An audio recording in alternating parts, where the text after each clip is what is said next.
You are a French-Canadian, Québécois documentary filmmaker. You want to make a film about an historical event of the greatest significance, the British conquest of North America. You travel to London, the heart of the empire. You are a French-speaking British subject. The history of your people is quite extraordinary. After the conquest, the British allowed you to retain your language and religion and gradually reinstated your rights as citizens. Yet you remain a pimple on the face of history, a Québécois. You are a documentary filmmaker. You must make do with what is available today to evoke that war for Quebec and its victor, General James Wolfe. You decide to visit Greenwich on the banks of the Thames, whence Wolfe launched his great enterprise. Canada and the British Crown erected a statue to him. You're still looking for a way to talk about your subject. And there, in Greenwich, surprise, luck smiles on you. Luck always smiles on documentary filmmakers. René Daniel, qu'est-ce que tu fais là? Comment vas-tu? Prépare un topo sur le monsieur.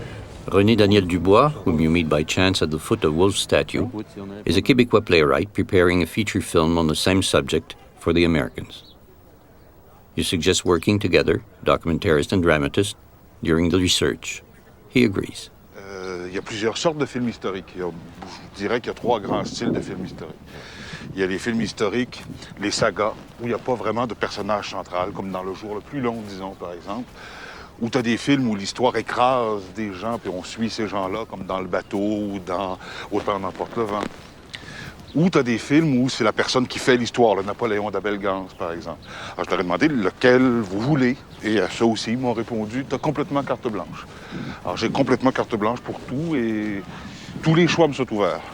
Pour organiser mes recherches, avant de commencer la moindre recherche, je fais ce que j'appelle une hypothèse X, c'est-à-dire qu'est-ce que je sais sur le sujet avant d'avoir écrit une ligne, d'avoir ouvert le moindre livre.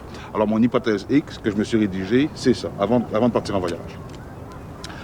Aube du 13 septembre 1759, brouillard sur les plaines.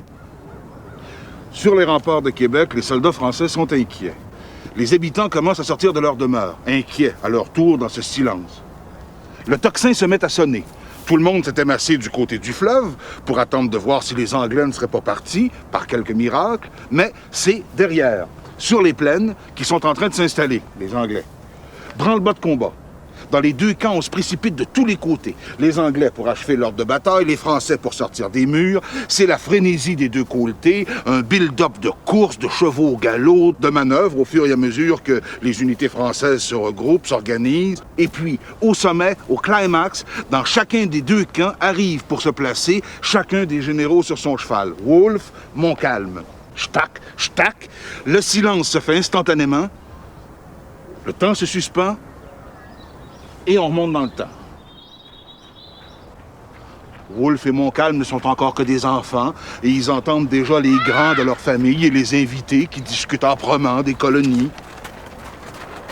L'état des lieux, en France, en Angleterre, en Nouvelle-France, en Nouvelle-Angleterre. Qu'est-ce que c'était la nation pour un citoyen de l'époque et pour un noble? On voit lentement se dessiner la guerre de 7 ans qui approche. Les premières défaites françaises, Louisbourg, la déportation des Acadiens. Et puis, c'est le siège de Québec. Et puis, le 13 septembre 59. La bataille éclate, on revient, la bataille éclate, mêlée. Wolfe et Montcalm qui tombent chacun de leur monture. Les funérailles de chacun. Et puis, le film se termine sur des plans d'un monument commémoratif dédié à chacun.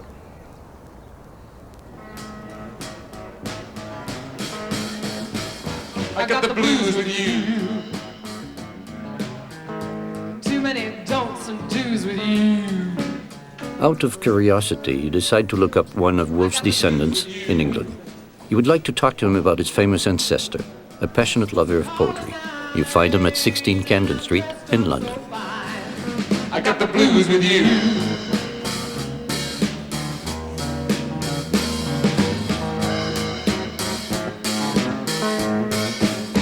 I won't be choosing you. I won't be amusing you. I won't be choosing you.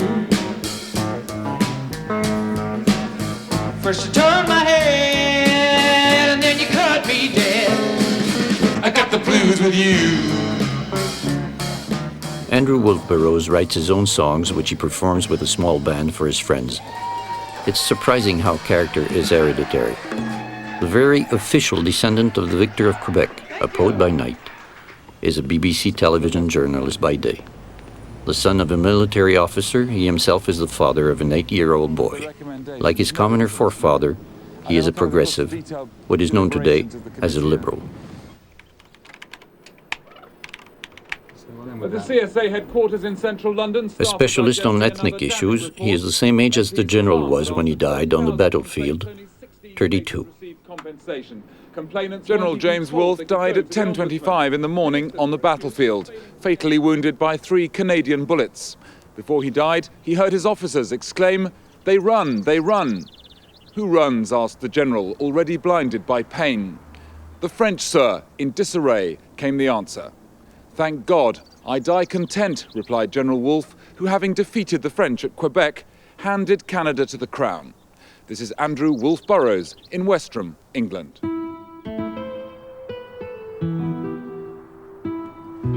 Wolflands était un endroit qui jouait un rôle très spécial dans mon enfance. J'ai passé bien des vacances là, chez ma grand-mère, avec ma mère qui a passé son enfance là aussi, comme enfant solitaire. Et ma grand-mère était une femme étrange, avec une grande maison mystérieuse. Nous habitions nous-mêmes un bateau sur la Tamise, et le contraste avec cette grande maison presque sans lumière, avec des objets historiques, était quelque chose de très vif. This is what. General James Wolfe. Yes, But you can't stand back from history with a moral judgment, with the moral sensitivities of today, and say they were wrong. Because at the time, they didn't have the same criteria to choose from. So I view the building of the empire as a mistake, but as a product of the thinking of the time. This shows the death of General Wolfe. You see, there's the flag here. Is that his flag? Yeah, and here's his musket. And they brought him news that the battle was won, but he was already dying. And he was hit early in the battle in the wrist, but he carried on. I think that they believed they were doing something for the honor of the crown, which was a big idea, which we don't have now, and which to them was next to the honor of God. And they genuinely believed in it. And they also believed that the way of life within their own particular empire was enlightened and civilized, and that if an area became a subject of the crown or belonged to the emperor, that this was some kind of blessing, and they believed this in part. But with hindsight, they were wrong. Le statut à Westerham a rendu très honnêtement le visage de Wolfe. Le geste c'est héroïque, mais le visage c'est très honnêtement rendu là. Un peu ridicule. Oui, un peu ridicule, et c'est quelque chose que mon père a observé bien des fois, maintes fois.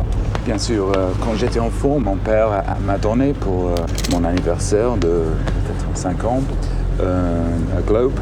Qu'est-ce que c'est ? Un globe terrestre. Globe, oui, terrestre, qui indiquait toujours l'Empire. Il a tourné la globe et il a surligné que bien du monde est en rouge. Voilà, c'est anglais. Et tout ce qui était en rouge était anglais. Tout ce qui est en Dont le Canada. Oui, il me semble, après tout, malgré les questions historiques, que General Wolfe, en comparaison avec lui, les leaders d'aujourd'hui sont des nains. Il a inspiré les soldats, il a transformé une armée de voyous dans une force formidable. C'était un homme imaginatif. Si j'étais à fonder une partie moi-même, ce serait la partie imaginative. C'était un homme à pensée latérale qui a imaginé des solutions inattendues. Et C'était un homme qui préférait l'honneur à l'argent. C'était un homme qui se tenait au centre de la bataille avec ses confrères. Et tout cela me semble admirable, même aujourd'hui.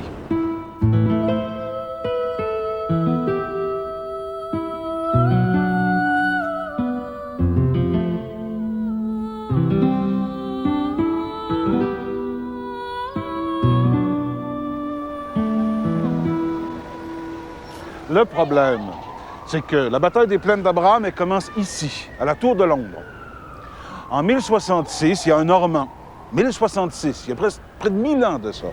Un Normand, Guillaume le Conquérant, qui écrase l'armée anglaise à Hastings.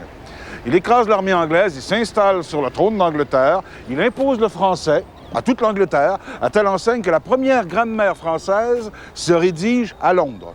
Il impose le français, il fait venir des pierres de Normandie pour construire la Tour de Londres. Et finalement, quand au bout de 200 ans, les Normands vont quitter le trône d'Angleterre, la haine entre les Anglais et les Français est absolument indestructible. Ils vont se taper dessus mutuellement pendant 1000 ans jusqu'à de nos jours. Et dans ce cadre-là, la bataille des plaines d'Abraham, c'est une bataille parmi de nombreuses batailles. Moi, le problème par rapport au scénario, c'est est-ce que je dois, pour faire comprendre les enjeux de la bataille, remonter jusqu'à Guillaume le Conquérant et ses Normands?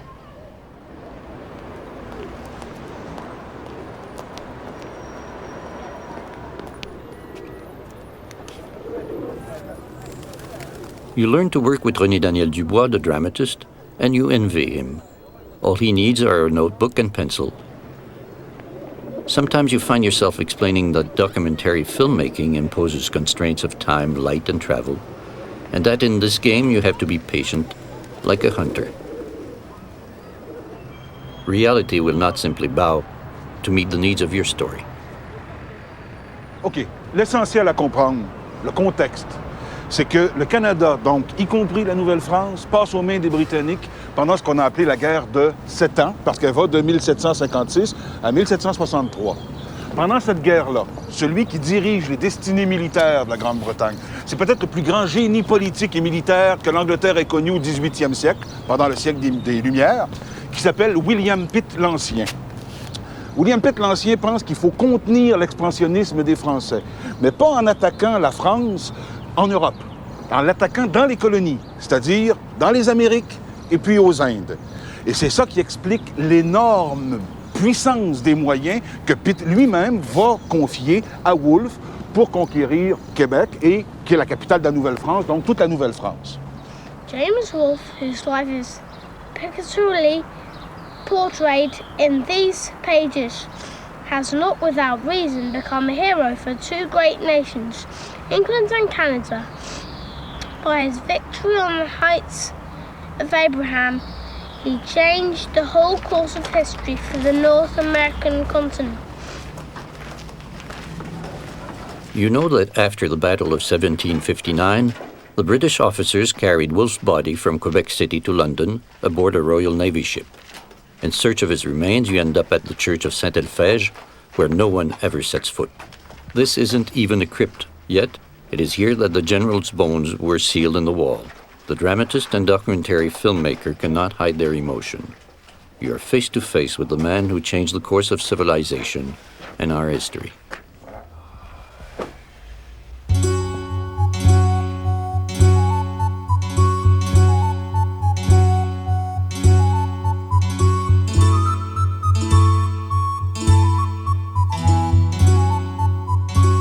Pursuing your search for ancestors, you travel to the south of France, birthplace of the Marquis de Montcalm, the man who lost Quebec. What interests you are facts. Your dramatist friend is concerned with the psychology of his characters. Dans la fiction, si j'écris un texte de fiction, peu importe que je mente, peu importe que j'invente, ce que moi je veux savoir, c'est comment le personnage regardait. Qu'est-ce qu'il regardait? Qu'est-ce qu'il sentait quand il regardait? Alors que dans le documentaire, ce que l'on veut savoir, c'est l'objet. Quel était l'objet lui-même, tu vois? Alors dans le documentaire, l'important, c'est d'avoir un beau plan d'un objet précis.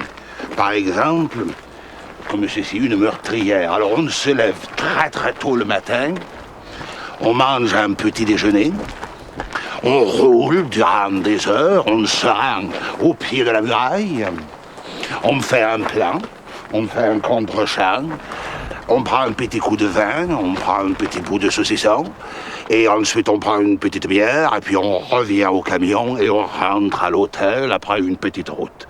Et vous appelez ça du documentaire, tu vois? J'ai tout compris. At the Château de Saint-Véran, you are met by Baron Georges Savarin de Marestan, the official descendant of the Marquis de Montcalm, to whom the Canadian poet Chapman dedicated these lines at the end of the 19th century.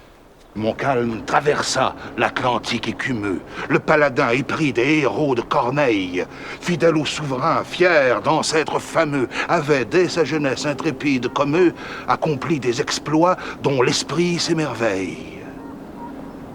Tandis qu'à Trianon danse la Pompadour, Montcalm abandonné doit, il l'a dit un jour, du suprême désastre entendre sonner l'heure.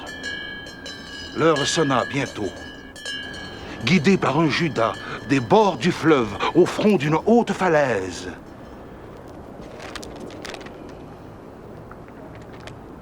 dans une vaste plaine, un matin, l'arme au bras, surgirent non loin du camp de nos soldats 10 000 champions de la bannière anglaise.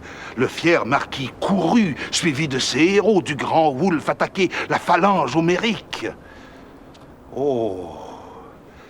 Qui pourra chanter sur des rythmes nouveaux la bravoure et l'élan des bataillons rivaux qui devaient décider du sort de l'Amérique? Le combat fut aussi meurtrier qu'inégal. Le souffle des lions gonflait chaque poitrine. Montcalm périt, les reins percés du fer brutal, mais sans voir des Anglais, l'orgueilleux général arborer son drapeau sur Québec en ruine. Wolfe tomba lui-même en la mêlée, heureux d'entendre en expirant des clameurs triomphales. Par le nombre écrasé, nos guerriers valeureux, devant qui tant de fois avaient fui tant de preux, venaient de reculer sous la grêle des balles. La déroute emporta ces combattants farouches dont Crémazie a dit les tragiques prouesses. Et dans les bourgs naissants, la veille encore joyeux,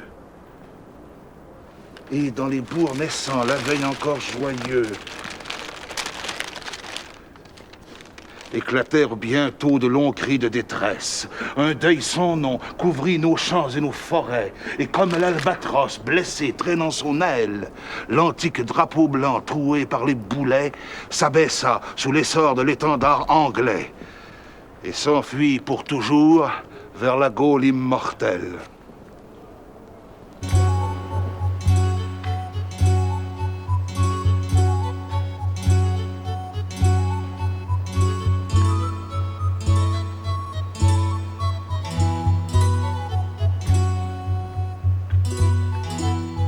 The Baron is not wealthy, but he is determined. A former military officer, now a civil servant, he scales his rocky pinnacle every weekend and patiently rebuilds his ancestral castle. Ça fait déjà 4 années que nous travaillons là et je pense qu'il y a encore 2 ou 3 années de travaux importants. Après, ça sera des travaux d'aménagement.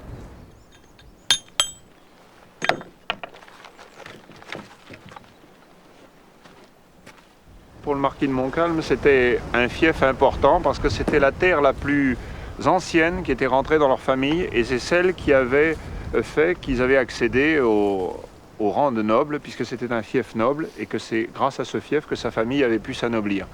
C'est pour ça qu'au cours des décennies et au cours des siècles, la famille a parfois dû acquérir, vendre et quand par des difficultés financières il fallait se défaire de certaines terres, en aucun cas, ils acceptaient d'hypothéquer ou de se dessaisir de Saint-Véran, même dans des situations financières difficiles. L'aristocratie, si vous voulez, c'est un sens de servir. Contrairement à ce qu'on pense, les gens pensent que les aristocrates étaient des privilégiés, mais ils avaient une notion de service, alors que maintenant, ça s'est un petit peu perdu. Maintenant, les gens, ça serait plutôt leur fonction, ils vont plutôt s'en servir plutôt que de servir. À l'origine, si vous voulez, mon vieux grand-père me disait souvent, le fait d'être aristocrate, ça doit être davantage un éperon pour la vertu qu'un étrier pour l'orgueil. Vous-même, aujourd'hui, vous faites de la politique en un sens. Vous êtes légitimiste. Oui, c'est vrai. Mais disons que ça peut s'inscrire aussi dans une démarche traditionnelle. Ma famille a toujours servi les Bourbons, et bien que leurs descendants servent le dernier des Bourbons, l'aîné, c'est pas réellement quelque chose d'anachronique. Comment pourriez-vous décrire le Bourbon que vous servez? Eh bien, comme le garant d'une tradition, et qui représente, si vous voulez, il est le dernier descendant d'une lignée qui ont fait la grandeur de la France et qui fait que pendant toutes ces périodes, on n'a pas connu de troubles importants, alors que regardez, depuis la Révolution, le nombre de constitutions qui se sont succédées et remplacées sans arriver jamais à trouver un équilibre. Le roi, à mon avis, doit être un arbitre qui ne prend pas parti, mais qui est le garant de l'intégrité du territoire et un arbitre. Et le fait de vivre pour vous en République aujourd'hui, ça vous amuse ou ça vous attriste? Disons qu'on fait avec, hein. On ne peut pas faire autrement. Hein. On est bien obligé, je suis quand même démocrate et obligé de vivre avec le régime qui est le nôtre et qu'on choisit pour le moment les Français. Peut-être qu'un jour ils prendront conscience qu'il leur faut à nouveau un arbitre et qui sait, ça pourrait peut-être être un Bourbon. Finalement, tout ça, c'est très loin. Quand on parle de l'histoire de France, vous savez par exemple qu'il y a un château ici tout à côté, là, à Saint-Véran, qui était la propriété du marquis de Montcalm à l'époque, lequel est allé se battre au Canada. D'ailleurs, c'est lui qui a perdu le Canada. Vous saviez ça? Pas du tout. Pas du tout. Vous le savez? Vous ne savez pas pourquoi vous avez abandonné? Non. Et vous, monsieur, vous saviez qui était Montcalm? C'est un général, non? Ouais. Je crois, je pense que je le sais. Absolument, c'est un général. C'est un général, je crois. Et vous saviez que c'est lui qui avait perdu le Canada? Non, pas du tout. Quand il a eu la consécration suprême sur le plan militaire, c'est-à-dire qu'on lui a confié le commandement des forces en Amérique, eh bien, il avait quand même derrière lui 17 ans de campagne, de nombreuses blessures. Il avait accumulé un bagage militaire relativement important. Donc beaucoup plus un homme de terrain qu'un courtisan. Tout à fait un homme de terrain plutôt que quelqu'un qui allait avoir sa promotion dans les salons. Et qu'est-ce que vous pensez de la responsabilité de Montcalm dans la défaite? Il y a tout un tas de concours de circonstances qui, mis bout à bout, ont arrivé à ce désastre, mais dire que c'est de la faute de Montcalm, ça serait quand même d'être vraiment ingrat envers celui qui a quand même donné sa vie sur ce champ de bataille.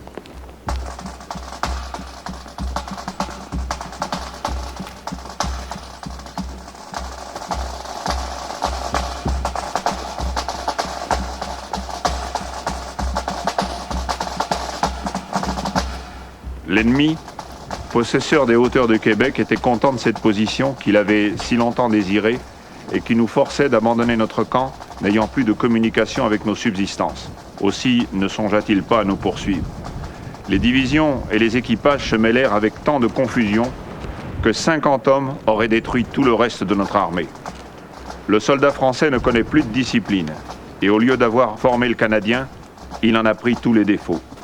La plus grande partie des Canadiens de Québec profita du désordre et regagna ses foyers, peu inquiète du maître auquel il appartiendrait désormais. Je n'ai plus que des malheurs à écrire. 20 fois j'ai pris la plume et 20 fois la douleur me l'a fait tomber des mains. Comment me rappeler une suite d'événements aussi assommants? Nous étions sauvés et nous sommes perdus.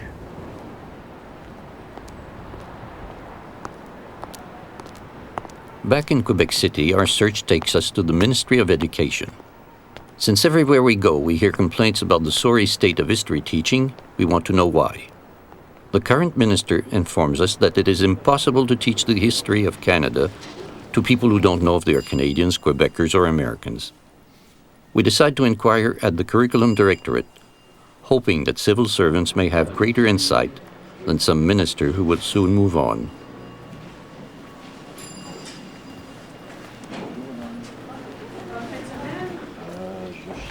La personne responsable du programme d'histoire. Les programmes d'histoire. C'est l'histoire de Histoire secondaire? du Canada, oui, secondaire. Ça, il faudrait aller à un autre étage. En route pour le 9.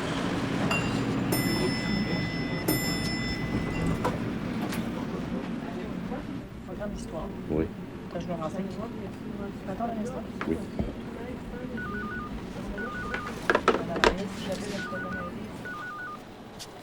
Louis-Philippe, pourras-tu venir tout de suite, s'il te plaît? Est-ce qu'elle est ici aujourd'hui? Non, pas ici aujourd'hui.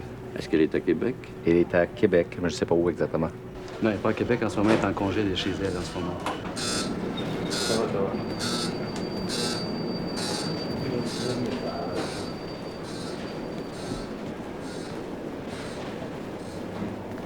Oh oh. Ah. Madame. On cherche Madame responsable du Section Histoire. primaire et secondaire. C'est pas vrai. Ben, c'est le département d'histoire. C'est le département d'histoire, visiblement. Au moins, on domine les plaines d'Abraham. D'ici, ça va.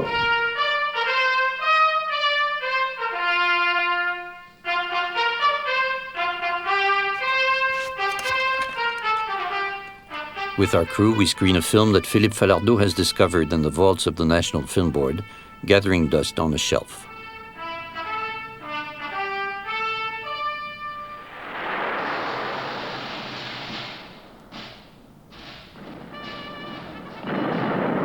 Tuesday, September the 11th, 1759. Pourquoi on regarde le film en anglais? Parce qu'ils n'ont jamais voulu le traduire. Qui ça, I? Le National Film Board of Canada. Ils avaient peur de nous faire de la peine. En quelle année ils ont tourné ça exactement? Vers 1957, par là. Ils l'avaient bien caché. My dear General, it pains me to disagree with you, but I think it plainly evident that the British intend to withdraw. Toute une distribution, monsieur. Où est-ce qu'ils ont pris l'idée que Vaudreuil était une folle hystérique? Well, all this and the lateness of the season. Il faut dire qu'à l'époque, on était plutôt documentariste. Alors, quand on rentrait dans la fiction, on se laissait aller. Crush the hopes of His Britannic Majesty. It is not their king's hopes which trouble me, but those of General Wolfe. Messieurs, you have sold out this unhappy country, but while I live, I will not give it up. I sold out the country in which I was born, the country I always loved. I will never forgive you for saying that.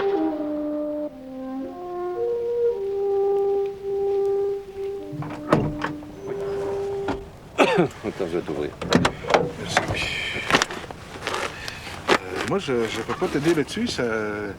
Je connais pas tes motivations. Moi, je fais le film pour les Américains, mais... Ben, moi, j'ai une motivation étrangement personnelle. Avant de mourir, il y a 2 ans, mon père m'a dit, écoute, parce que mon père est un libéral, anglophile, qui a toujours cru au Canada. Il était derrière René Lévesque, mais il a toujours cru au Canada. Et avant de mourir, m'a dit, mais n'oublie pas, Jacques, que les Anglais ont brûlé nos fermes, ont brûlé nos maisons. Puis il avait élaboré là-dessus, ça me paraissait bien étrange qu'il remonte jusqu'à la bataille des plaines d'Abraham. Et depuis ce temps-là, que je me dis, mais pourquoi est-ce qu'on porte cette espèce de poids en nous? C'est peut-être pas une raison suffisante, mais en tout cas, c'est là comme point de départ. Mais pour toi, il s'agit de dire quoi? Simplement de dire les Anglais ont brûlé nos fermes? Non, il s'agit de dire qu'attention, moi j'appartiens peut-être à la dernière génération pour qui ça représente quelque chose. Mes enfants, mes petits-enfants encore moins, tu comprends bien, les plaines d'Abraham, ils s'en tapent, ils sont dans les jeux Nintendo. Ils ne sont pas en train de se poser des questions sur les Anglais, les Français en formation, qui est tiré sur qui. Or, étrangement, les plaines d'Abraham, c'est devenu un mythe. C'est devenu un mythe qui a fondé le Canada, puisque les 2 généraux sont allés mourir en même temps. Il y a 2 héros, étrangement. Il n'y en a pas un qui domine l'autre. Et c'est cette tension entre les Anglais et les Français qui font le pays. Et si cette tension disparaît, parce qu'on en oublie l'histoire, qu'est-ce qui arrive? 2,500 years ago, the Chinese writer Sun Tzu penned an essay on the art of war that Wolfe apparently knew better than the French general.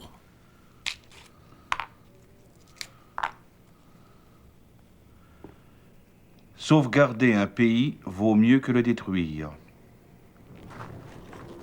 Colonel Harold Klipak of the Royal Military College of Canada is an expert on military strategy, which he teaches to aspiring officers. La prise de Québec était considérée par les Anglais comme la grande entreprise de cette année, du premier ministre Pitt, qui avait promis au roi de faire la conquête finalement de l'Amérique du Nord français. Alors pourquoi Québec? Québec était le centre de toute la position coloniale française en Amérique du Nord. Il contrôlait, comme vous pouvez très bien le voir, il contrôlait le fleuve ici à la ville de Québec. Et vous avez une domination totale du peu d'eau qui existe, ce détroit en quelque sorte qui existe entre Lévis et la ville de Québec. Vous avez une domination totale du va-et-vient des flottes supposées si vous avez l'artillerie suffisante pour le contrôler. Si nous essayons de nous mettre dans la peau de Montcalm et de Vaudreuil et des Québécois cette journée-là, le 26-27 juin 1759, nous voyons d'ici au Cap Diamant que quelque chose comme 200 bateaux arrivent sous le drapeau de la Grande-Bretagne, menacer la ville, dont 49 bâtiments de guerre, c'est-à-dire les cuirassés de l'époque. Une énorme flotte qui amène 13 000 marins et 8 500 soldats de la force régulière et des colonies du Sud. Ils s'installent au sud de l'île d'Orléans et d'ici, sans doute, les Français étaient bien effrayés. Ils ont eu un conseil de guerre. Ils savaient déjà des rapports comme quoi la ligne de bâtiment était de 80 km de longueur. Alors, pendant 80 km, vous aviez des voiles déployant le White Ensign de la Marine royale. C'était évident que c'était un moment extrêmement sérieux pour la colonie. Il ne faut pas écraser un ennemi aux abois. Face à eux, Montcalm a développé une stratégie tout à fait défensive pour la première fois de l'histoire de la colonie, dans laquelle on faisait une conscription poussée qui ramassait presque 15 000 soldats français et canadiens ici dans le Québec même et à Lévis un tout petit peu et surtout vers l'est à Beauport. Cette armée était censée développer une telle force défensive que les Britanniques seraient retardés et que l'hiver viendra, comme dans le passé, forcer les Britanniques à évacuer.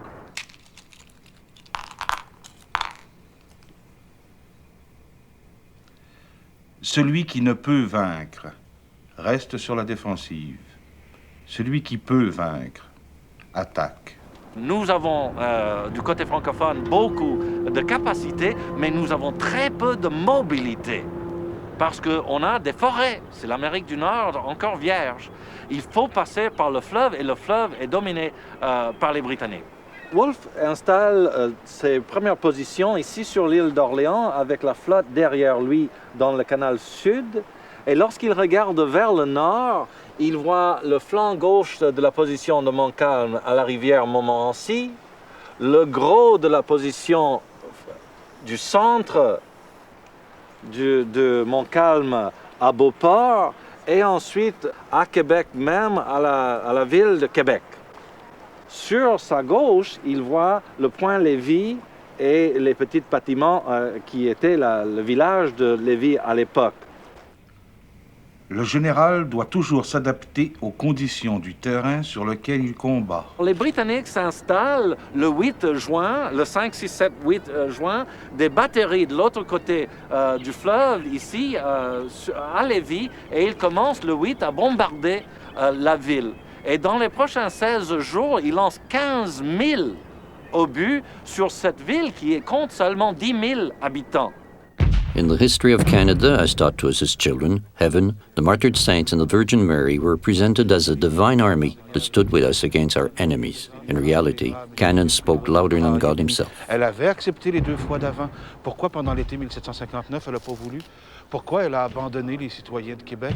Je vous salue Marie, pleine de grâce, le Seigneur est avec vous. Nous sommes sur la rue Sanders à Québec, à 2 pas des plaines d'Abraham. Et quand mon grand-père, en 1904, a creusé le solage de cette maison, on a trouvé des boulets de canon. Est-ce qu'on en trouve? T'en as un. Tu crois?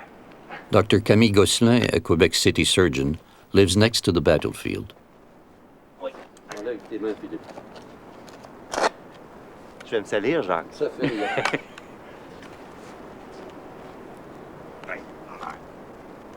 Ça pèse 25 livres en général, ces boulets-là. Quel genre de dégâts ça peut faire? Bien, si ça arrive sur un bras, ça va l'arracher sûrement. Si ça arrive dans le thorax, ça va enfoncer le thorax ou dans l'abdomen. Avec un boulet de 25 livres ou autre poids, parce qu'il y avait des 25 livres, des 20 livres, des 5 livres, probablement que ça va arracher le membre ou arracher la partie. Donc, si on voulait opérer quelqu'un, il fallait premièrement l'attacher ou lui donner de l'alcool, lui donner de l'eau de vie peut-être, qu'on est en Nouvelle-France, donc on lui donnait de l'eau de vie. On l'attachait, on le tenait et on coupait. On pouvait couper comme on coupait à cette période-là d'un seul coup avec une scie ou avec un couteau. Mais les chirurgiens, c'était pas des gens instruits, qui étaient des anciens barbiers, alors que les médecins, eux, ils venaient des universités qui parlaient latin, soignaient les riches, ils étaient à l'Hôtel-Dieu, par exemple, mais ne soignaient pas les gens ordinaires et ne faisaient pas d'amputation, ne faisaient pas de réduction de fractures ou de luxation. Ils ne se mêlaient jamais des batailles. Ils n'allaient pas à la guerre, alors que les chirurgiens, eux, apprenaient leur métier à la guerre.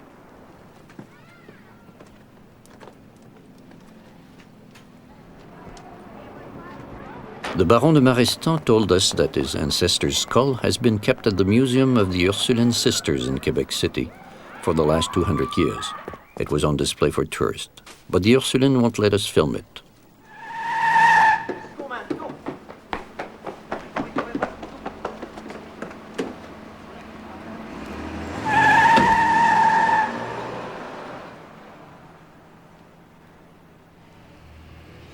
Il faut que j'invente une fiction sur vous, monsieur le marquis. Une fiction.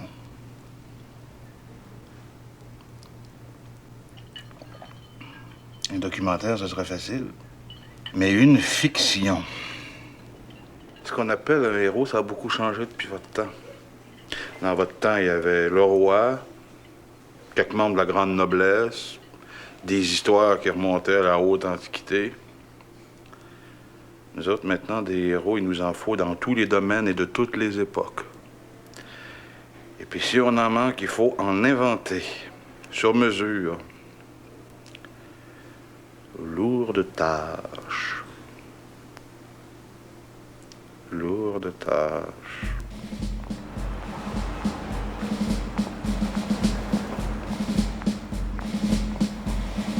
Les Indiens et les Canadiens, postés près du gué, avaient fini par perdre patience.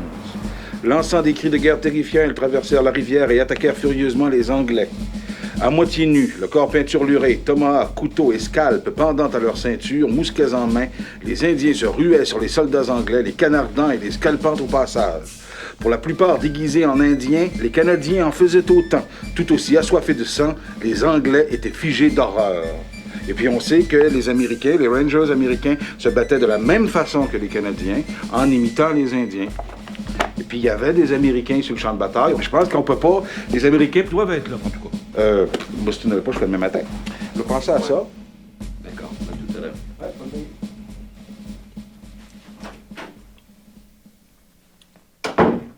Alors...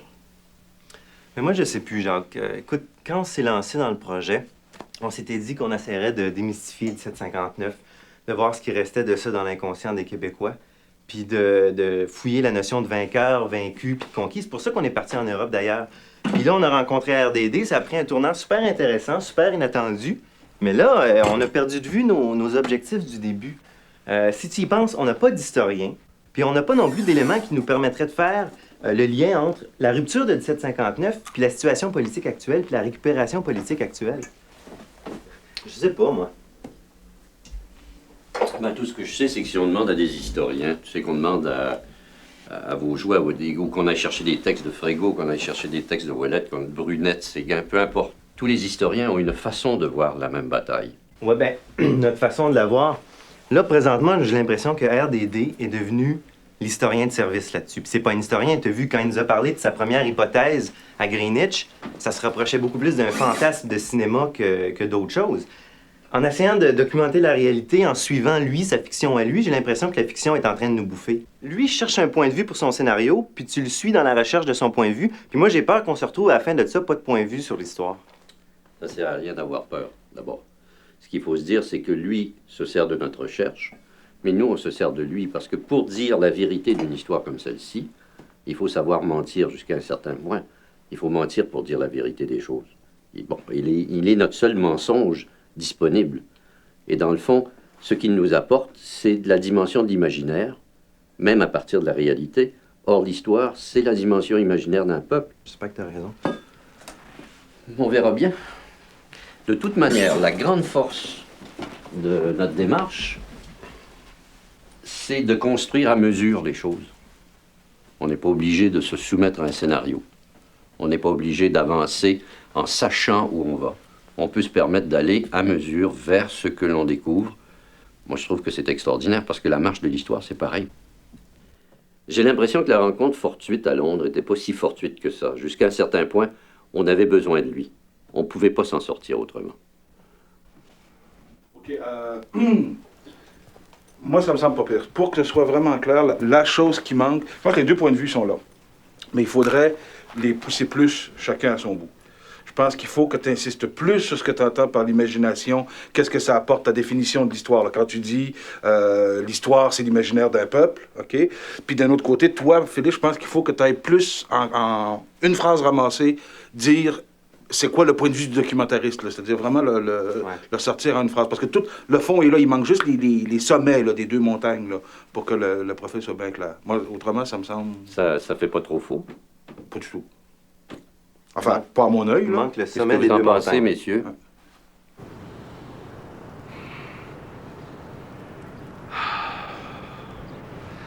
Let it be known that I would rather be a great poet than the great general who's just about to beat the French. This being said,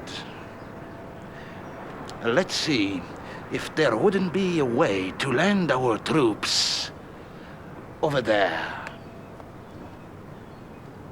in Lens-au-Foulon.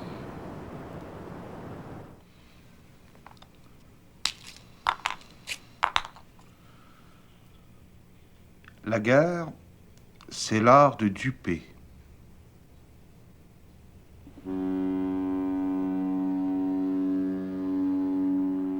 C'est le mi-septembre, il faut agir avant que l'hiver arrive. Wolfe a déjà fait sa reconnaissance, il pense qu'il y a une piste effectivement à Lens-au-Foulon et qu'il pourra monter son armée et il planifie ça pour la nuit du 12 au 13 septembre. À Lévis, avec la flotte, 4400 hommes montent à bord des bateaux qui vont monter le fleuve et vont ensuite descendre avec la marée jusqu'à Lens-au-Foulon pour monter la falaise et pour prendre les Français par le flanc droit et pour comme ça forcer les Français à réagir. Qu'est-ce qui arrive? Il y a 3 chocs principaux auxquels les Français ne s'attendaient pas. Et tous ces 3 chocs étaient des problèmes d'administration militaire. Premièrement, il n'y a pas de mot de passe passé à la compagnie française qui est à Lens-au-Foulon, responsable pour la défense où les Anglais vont débarquer. En deuxième lieu, il y a tout un régiment de la force régulière française que Montcalm voulait envoyer la veille à Lens-au-Foulon parce qu'il devenait de plus en plus soupçonneux, qui avait reçu l'ordre, mais qui avait reçu un contre-ordre du marquis de Vaudreuil en leur demandant d'attendre pour le lendemain. Alors Montcalm est convaincu qu'il y a un régiment d'infanterie ici, disponible pour la défense du lieu, de la place, et au lieu de ça, il y a seulement une compagnie de miliciens. Troisième élément, c'est que les Britanniques avaient placé ici, à la tête de leur flottille, un officier de l'armée qui avait servi avec les Français, qui parlait couramment le français sans accent. Alors lorsqu'il lance le qui-vive aux troupes britanniques qui arrivent, l'officier écossais répond « la France ». Puisque les Français n'ont pas, ou les Canadiens n'ont pas de mot de passe, ils acceptent ça, les Anglais débarquent et ils commencent à avancer, à escalader la falaise.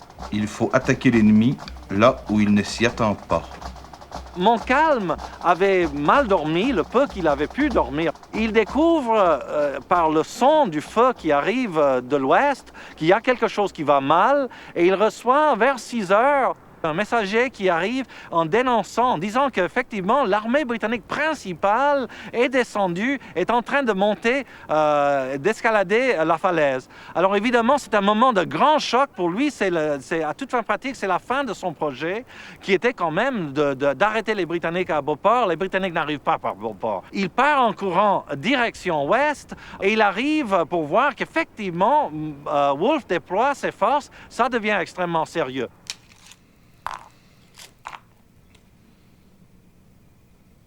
Sur le champ de bataille, il faut arriver le premier. C'est ici, en haut de l'Anse-au-Foulon, que nous voyons l'armée britannique entre 6h45 et 8h à peu près ce matin du 13 septembre se déployer.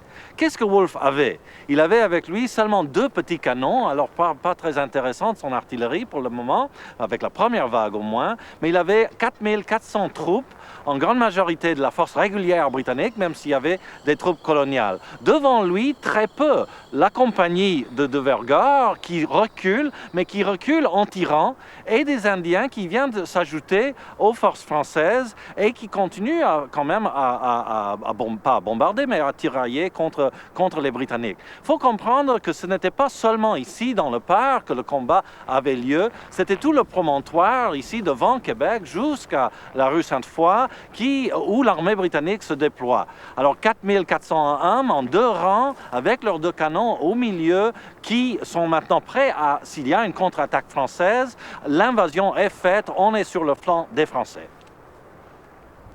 Nous sommes arrivés ici maintenant à l'endroit où Wolfe arrête ses forces après avoir fait quelques centaines de mètres et avancé à une position où il se sent confortable. Ce qui est intéressant à ce point-ci, c'est que lorsqu'il arrête, il commence à creuser, qui donne l'impression aux Français qu'il va rester et qu'il y a une deuxième vague qui va venir plus tard les renforcer. Le bon combattant doit attirer l'ennemi et ne pas être attiré par lui. Qu'est-ce qui est arrivé du point de vue français? L'armée, c'est quoi? C'est quelle sorte d'armée? C'est une armée à majorité régulière, mais pendant tout le temps que la guerre a eu lieu, sans renfort de la France, il a été obligé d'aller aux unités françaises de la milice canadienne pour obliger les meilleurs soldats de la milice de s'enrôler temporairement, évidemment, dans l'armée française pour remplir les vides, pour remplir les places dans les rangs où on a perdu des gens pendant toutes ces années de guerre. L'armée commence vers 9h30 sous Montcalm à avancer. Montcalm prend la décision qu'il faut balayer les Anglais avant qu'une deuxième vague arrive, avant que l'artillerie lourde arrive. Il faut balayer les Anglais, les faire, les placer dos contre la mer, contre le fleuve et finir avec ça aujourd'hui. Alors c'est une décision très critiquée, mais c'est une décision qu'il prend et c'est une décision tout à fait militaire. Ils sont, comme vous pouvez imaginer, devant les lignes britanniques. Alors les Canadiens sont très nerveux, les troupes canadiennes, parce que leur tradition, c'est quand même de se couvrir dès qu'il y a une possibilité de feu ennemi, tandis que le système européen était qu'il fallait produire un salve. Parce que le mousquet de l'époque ne tirait pas individuellement, il tirait en salve seulement. Vous produisiez un mur de feu vers l'ennemi et ça avait un effet surtout psychologique sur l'ennemi. Alors il fallait un salve pour avoir cet effet. Ce qui arrive, c'est que les Français et les Canadiens commencent à tirer à gauche et à droite et il y a des Anglais qui tombent, mais très peu. Et il n'y a pas d'effet de choc du tout.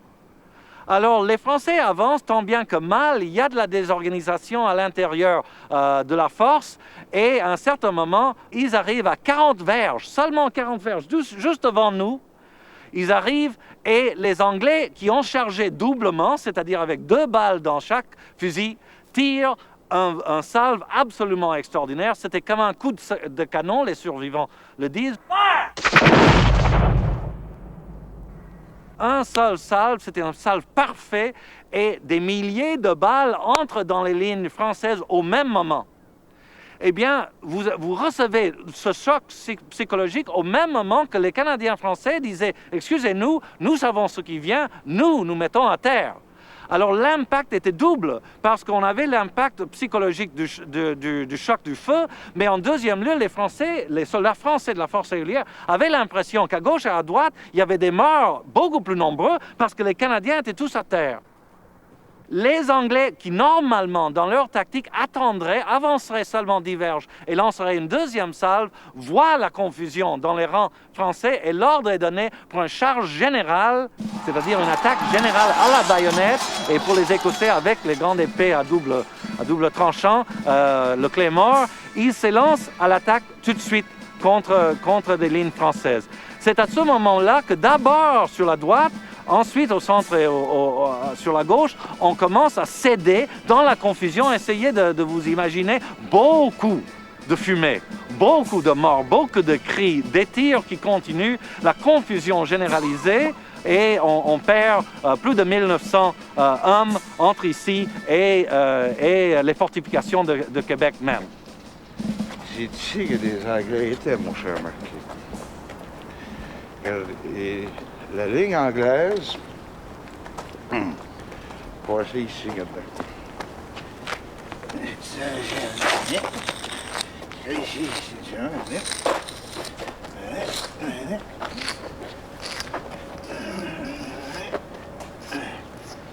Ça, c'est un Anglais mort, ça, M. le Marquis. Le M. Wolfe, le général, avait dit, il était là, il a dit, vous ne tirez pas avant 40 pas. Oh, je dois être rendu à 10, à peu près, 15, 18, 21, 25, 40. OK? Alors, vous vous en veniez de par là-bas, vous autres, là? Puis moi, il est tombé ici. C'est ici.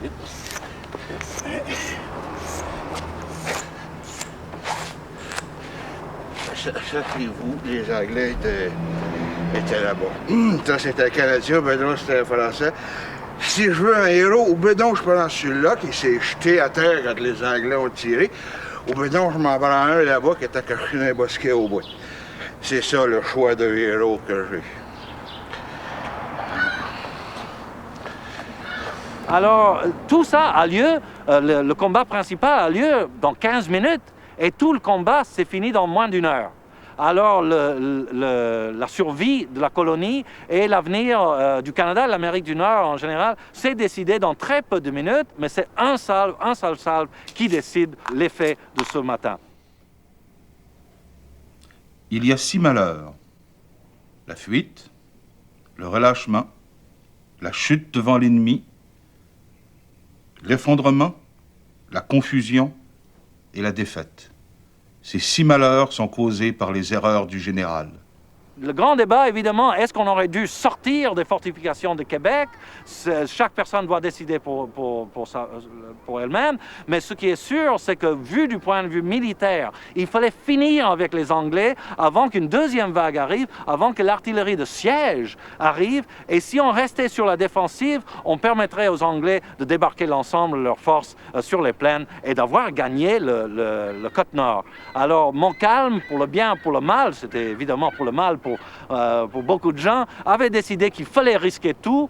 Il décide, très pris. C'était un général d'une excellence extraordinaire, mais c'était un type qui avait vu tous ses plans disparaître ce matin-là, dans très peu de minutes, mais aussi on dirait que Dieu n'était pas avec nous ce matin-là.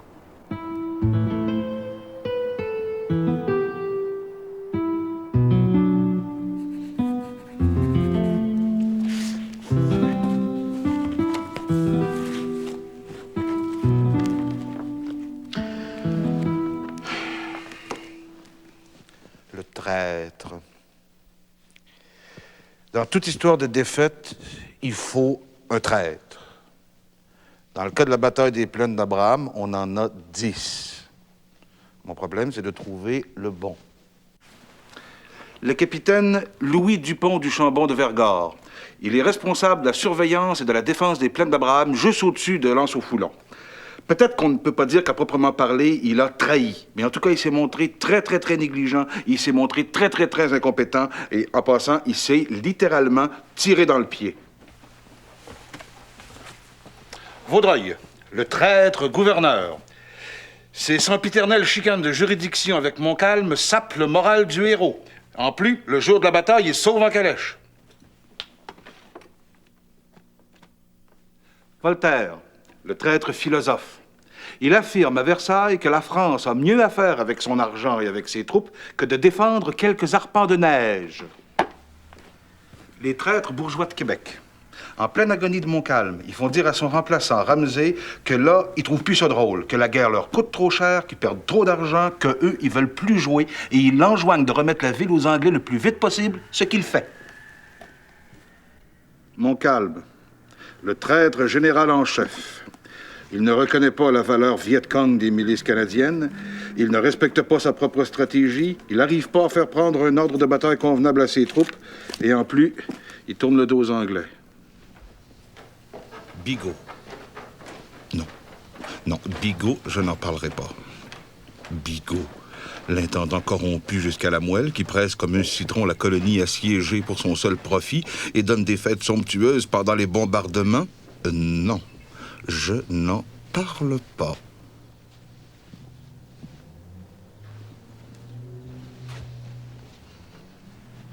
Louis XV, le veule souverain. Non seulement il n'a jamais envoyé les troupes et l'argent nécessaires pour la défense de la Nouvelle-France, mais pendant la négociation du traité de Paris en 1763, il fait dire aux Anglais que si jamais ils ont l'intention de proposer un échange, d'échanger le Canada perdu et une autre colonie, la réponse c'est « gardez-le ». Robert Stobo, l'espion. Soldat américain longtemps prisonnier à Québec, où il est traité comme un invité de marque, le monstre, il finit par s'évader et c'est lui qui plus tard va servir de guide à la flotte anglaise. Rassurons-nous, il a fini par se suicider. Imelda X. En fait, Imelda, c'est un personnage composite. Elle représente toutes les personnes de sexe faible qui, selon les rumeurs, auraient trahi à différentes époques. Alors, selon les différentes versions qui ont existé, elle a trahi ou bien par passion, ou bien par jalousie, ou bien par amour. Monseigneur de Pontbriand, la trahison du clerc.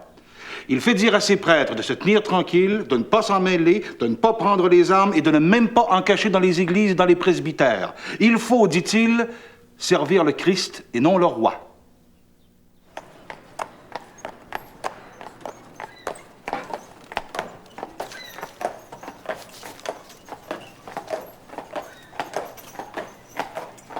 Ah, Voltaire! Oh, Votre Majesté! Prenez place. Majesté. En avant. Vous n'y allez pas doucement dans votre lettre, mon cher philosophe. Je suis comme le public, j'aime mieux la paix que le Canada et je crois que la France peut être heureuse sans Québec. Vraiment? En ceci comme en toute chose, monseigneur, je me targue de ne considérer d'abord que le bien du royaume. Les pelleteries ne valent pas le sucre des Antilles. C'est bien ce que vous croyez. Les chiffres parlent plus clairement qu'aucun des arguments que je pourrais jamais élaborer. Le coût de fortification et d'entretien des troupes et de l'administration dans un pays couvert de neige et de glace 8 mois de l'année, habité par des barbares, des ours et des castors, sont exorbitants. Cette colonie est un puits sans fond, votre Majesté. Sans compter que voici qu'ils réclament maintenant des esclaves dont nous avons besoin ailleurs. Faites la paix, monseigneur. Assez bien tourné, Voltaire. Vous me permettrez 2 petites questions avant que nous ne rompions sur ce sujet? Majesté. Vous admirez beaucoup les Anglais. Je me suis en abondance exprimé à ce sujet. Il est en effet de nombreux traits de leur génie que nous gagnerions à imiter. Croyez-vous donc que les Anglais se trompent lorsqu'ils encouragent, comme ils le font, le développement de leur colonie d'Amérique septentrionale? Et qu'ils feraient montre d'une folie aussi grande que la nôtre en déployant la force que nous savons pour faire main basse sur 2 barbares et 3 castors? C'est-à-dire que... Voltaire, Majesté, veillez à ne pas trop m'insupporter. Je ne caresse pas plus que vous le rêve de finir mes jours dans Québec, mais il advient encore dans le monde imparfait où nous nous rencontrons aujourd'hui que la parole des armateurs soit de plus de poids que celle du philosophe. Déplorez-le si vous le voulez, mais déplorez-le à voix basse, voulez-vous? Par ailleurs, votre manière de défendre en France les politiques anglaises est fâcheuse. très fâcheuse. Vous m'entendez bien? Oh, remarquablement bien, Votre Majesté. Excellent. Maintenant, parlez-moi un peu de vos investissements dans les mines de Nouvelle-Espagne. Tout le monde ne parle à Versailles que des exploits extraordinaires que vos placements auraient réussi là-bas. Je me suis adressé au fonds de placement Desjardins, Votre Majesté. Tu as publié 2 livres sur le sujet qui nous intéresse, 1759, The Battle for Canada, et 1759, La bataille du Canada. Oui. Ce qui est intéressant, c'est que tu as publié le même livre avec 2 couvertures. Hein. D'un côté, Mort de Montcalm, de l'autre côté, Mort de Wolfe. Bon. Mais je crois que d'un côté, tu es dans l'image, oui. En fait, devant le tableau. C'est ça. De l'autre côté, tu n'y es pas. C'est ça. Bon. Ce qui nous intéresse, nous, franchement, là, c'est où es-tu en réalité? Dans quel... Es-tu quelque part là-dedans? Mais vois-tu, je crois que si tu faisais ça comme ça, là, plutôt comme ça, là, tiens, regarde, tiens. Moi, je suis dans ces 2 bouquins-là. Franchement, là, ça, c'est Laurier-Lapierre, c'est moi. J'étais là, moi, en 1759. Les bombes tombaient à Québec, j'étais là. Lorsqu'on a fait brûler la cathédrale, j'étais là. J'étais là. En tant que? En tant que Laurier-Lapierre qui écrivait. En tant que Canadien? Ben oui, je suis Canadien depuis 1638. Je peux pas commencer à changer aujourd'hui parce que vous avez créé une nation il y a 40 ans. Je te demande pas de discuter politique, je te demande de répondre. Tu es là, donc, en tant que Canadien. C'est ça. En tant que conquis. Ah non. Ah non. Ah non. Ah non. Mais c'est ça, c'est la grande erreur. La grande erreur. La grande erreur. Nous savions fort bien à la fin du 17e siècle. Puis Bougainville le dit dans le milieu du 18e, mais ça a commencé à la fin du 17e siècle. Ça veut dire à peu près 50 ans après que Champlain était revenu en 1634. Que la plus grande faute d'une personne, le plus grand péché d'une personne vivant au Canada était d'être français. Et alors, à part des notables, les Canadiens de tous les jours s'en préoccupaient pas des Français. Eux, les Canadiens, avaient bâti un empire, un petit peuple gros comme ça, avaient bâti un empire qui s'étendait de la baie d'Hudson au golfe du Mexique et de l'Atlantique au pied des Rocheuses. Et ce peuple-là, de sa puissance, de sa force, hein, et de sa capacité d'entrer dans le vaste terrain qui leur appartenait, ont gardé 1,5 million d'habitants anglophones sur une petite lisière sur la côte de l'Atlantique. C'est le peuple canadien qui a fait ça. Ce ne sont pas les Français. Ce ne sont pas les Français. Alors, quand les guerres sont arrivées, dans l'espace de, si je me rappelle bien, au 18e siècle, dans l'espace de 50 ans, il y a eu peut-être 10 ans de paix. Alors, on demandait toujours aux Canadiens d'aller se battre, constamment. Et en 1759, moi, je suis certain, 60, que les Canadiens ont dit, on en a assez. Entre les Français qui veulent se faire transporter à travers, au-dessus des rivières parce qu'ils ne veulent pas se mouiller les pieds, et les anglophones qui veulent nous matraquer, que le diable les emporte. Nous allons continuer à bâtir ce que nous avons commencé à bâtir. Et quand moi je vois, je ne veux pas parler de politique, quand moi je vois les gens me dire qu'on a été conquis en 1759, si la stupidité pouvait tuer, on serait tous morts. Mais on n'a pas été victorieux.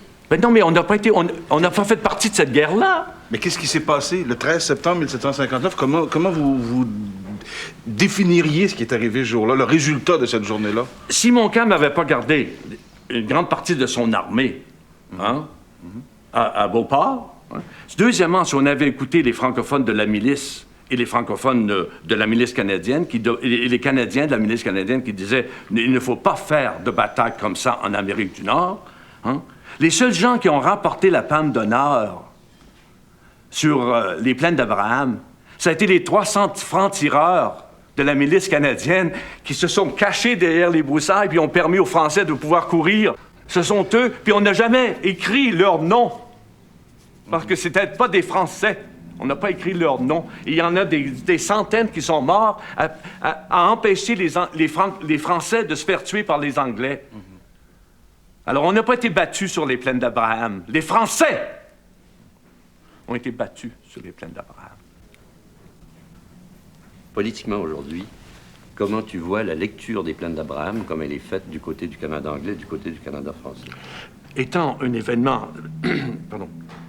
étant un événement tellement mal compris, Il y a des gens qui s'appellent Yaronovski qui pensent qu'il était sur la plaine d'Abraham à nous conquérir.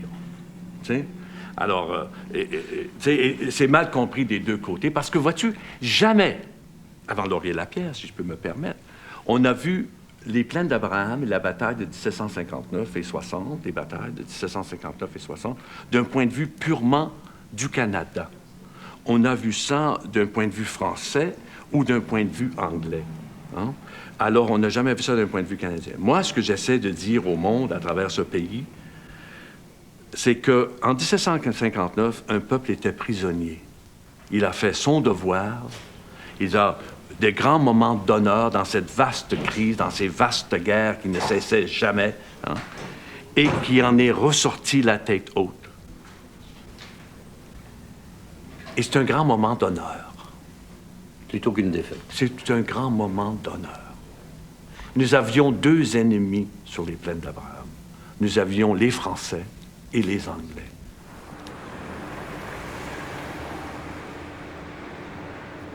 The imagination of a people is nourished by the stories it is told.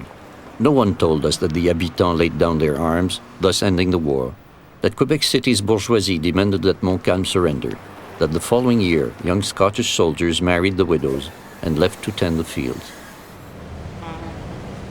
Jacques, j'ai trouvé un texte que tu vas adorer. Anticlérical comme tu l'es, je me suis dit que ça ne pouvait que te ravir. Alors, c'est un texte qui a été écrit par l'abbé Joseph-Octave Plessis, futur évêque de Québec. Il a dit ce texte-là le 27 juin 1794 à l'occasion de funérailles. Alors, il dit ceci. « Oh, Angleterre généreuse, qui nous avait fait voir avec tant d'évidence combien nos préjugés étaient faux. Angleterre industrieuse, qui avait fait germer les richesses que cette terre renfermait dans son sein.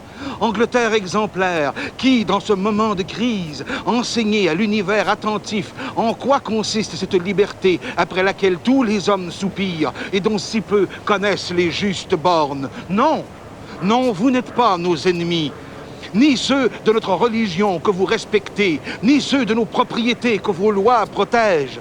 Pardonnez donc nos premières défiances à un peuple qui n'avait pas encore le bonheur de vous connaître. Et si, après avoir appris le bouleversement de l'État et la destruction du vrai culte en France, et après avoir goûté pendant 35 ans les douceurs de votre empire, il se trouve encore parmi nous quelques esprits assez aveugles ou assez mal intentionnés pour entretenir les mêmes ombrages et inspirer au peuple des désirs criminels de retourner à ses anciens maîtres, n'imputez pas à la multitude ce qui n'est que le vice d'un petit nombre. C'est beau, non? Beau comme la politique.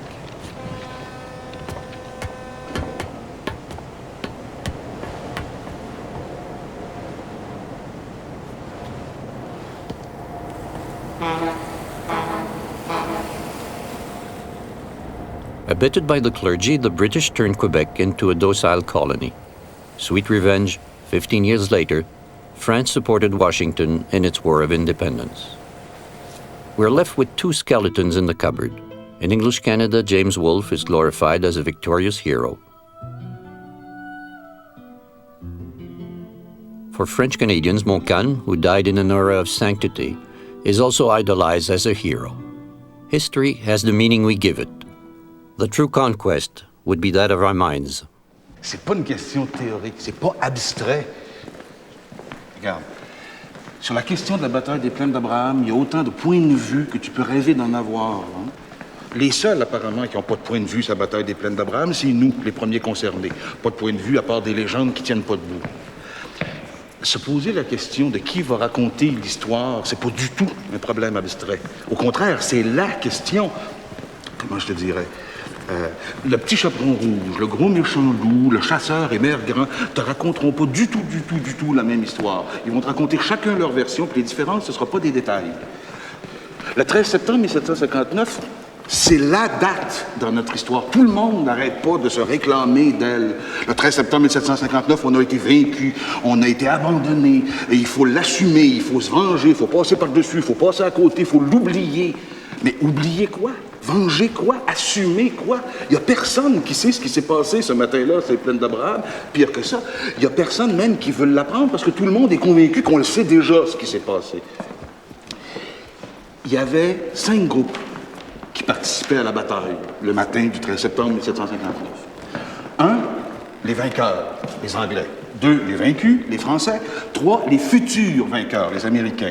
4. Les déjà vaincus, les Amérindiens. Et 5. Finalement, les conquis. Nous, apparemment, on a été conquis ce jour-là. On a été conquis, pas vaincus. C'est pas du tout la même chose.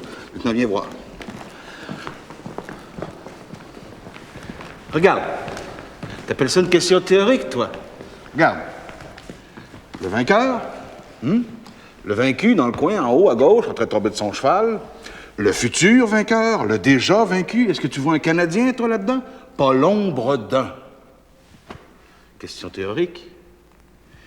J'écris un film pour les Américains sur ce que signifie pour nous la journée la plus importante de notre histoire à nous. Et nous sommes les seuls qui n'ont aucune opinion sur ce qu'ils ont fait ce jour-là. J'écris un film, je pourrais en écrire un pour les Américains, j'en écris un pour les Américains, je pourrais en écrire un pour les Anglais, un pour les Français, je pourrais en écrire un pour les Amérindiens. J'essaie d'expliquer aux autres ce que représente pour nous la journée la plus importante dans notre histoire à nous, puis la réponse, c'est...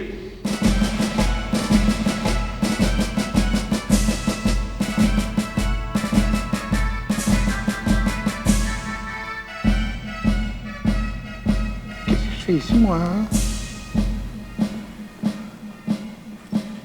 Monsieur. RDD. Allô? Tranquille. Pas vaincu. Conquis. Tranquille. Conquis. Pas vaincu. Conquis. Trop lourd? Conquis. Pas vaincu. D'après moi, il y a trop bu hier soir. Conquis. Conquis.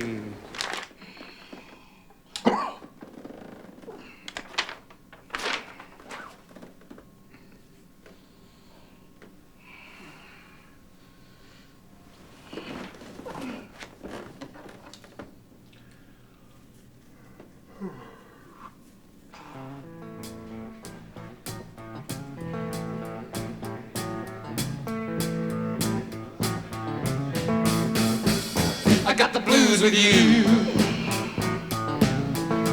Too many don'ts and do's with you. I got the blues with you. I'm supposed to call at 9 and I'm dressed up so fine. I got the blues with you.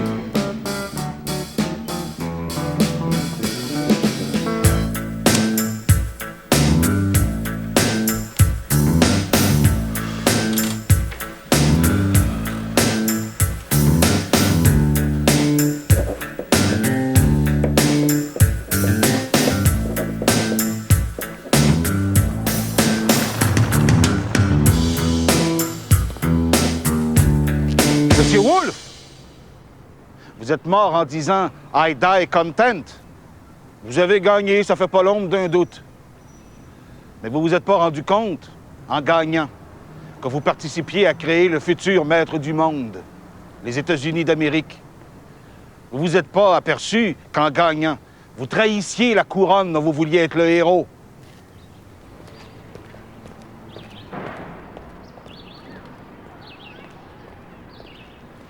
Monsieur le Marquis, vous avez perdu.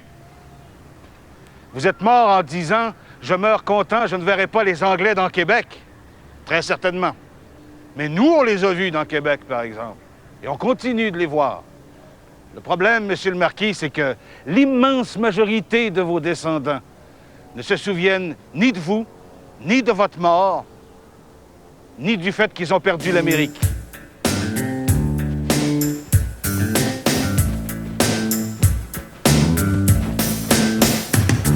Au fond, là, ton problème, Jacques, c'est que t'es dépassé par la réalité. Moi, je trouve ça prématuré. Prématuré? Ben, de partir comme ça à Los Angeles parce qu'ils ont dit ton scénario était bon, nous on n'a pas terminé ici. Ben moi, j'ai terminé. On me semble qu'on s'était entendu, on s'appuyait le temps où c'était nécessaire, mais moi, c'est terminé. Ouais, mais tu t'es servi de nous tout ce temps-là. J'ai pas servi de vous tout ça. On s'est servi mutuellement l'un de l'autre. On n'a même pas trouvé de héros nulle part. Moi, j'ai trouvé un héros, mais vous trouverez pas de héros dans la réalité. Vous allez trouver un héros dans la fiction. Un héros, ça n'existe pas tel quel. Il y a personne qui vit au monde qui est héros dans la vie. C'est pas un emploi à temps plein. Il faut imaginer. C'est le regard. L'histoire, de toute façon, c'est un regard sur les événements. Et ici, on n'en veut pas de fiction. Alors, vous faites un documentaire, vous continuez à chercher, vous allez arriver au constat qu'ici, il n'y a pas de héros dans la réalité. Mais moi, j'en ai inventé un. Et la fiction ne peut pas la faire ici. Veux-tu me dire qui pourrait produire ça ici? Tous les producteurs canadiens se mettraient ensemble, on n'arrivera pas à le faire. On n'en veut pas de fiction ici. Alors, c'est sûr qu'on n'a pas de héros. Alors, allons le faire ailleurs. En tout cas, tu feras bien ce que tu veux. Hein. Ça m'est tout à fait égal. As-tu au moins un titre pour ton film? Oui. Oh, mon Dieu, tu me fais penser. Excuse-moi juste un instant. J'allais oublier. Philippe, tiens, toi, il n'y a pas beaucoup d'entretien. Tu lui donnes un scotch une fois de temps en temps. Quand t'aurais pas dû, hein? Ça me fait plaisir. T'en fais ce que tu veux. Si les Ursulines veulent le revoir, tu vas leur reporter. Et ça s'appelle? Ça s'appelle Les Fantômes des Plaines.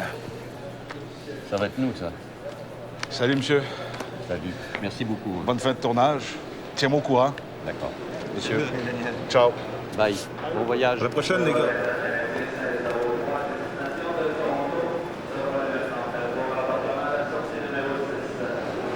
Qu'est-ce qu'on fait? Bon, on attend le film.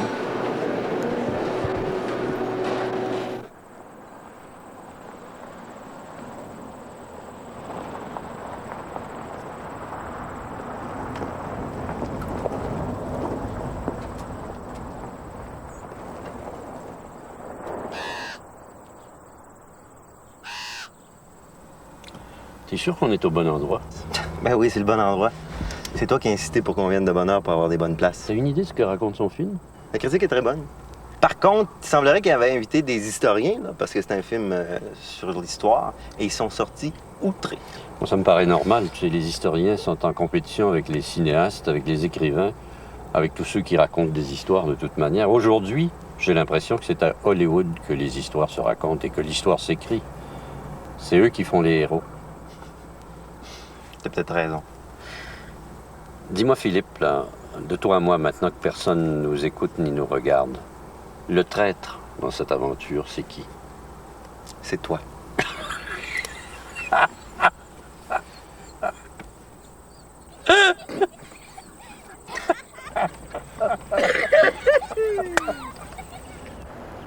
J'envoie mes meilleurs regards à la Belle France, à Monsieur le Baron.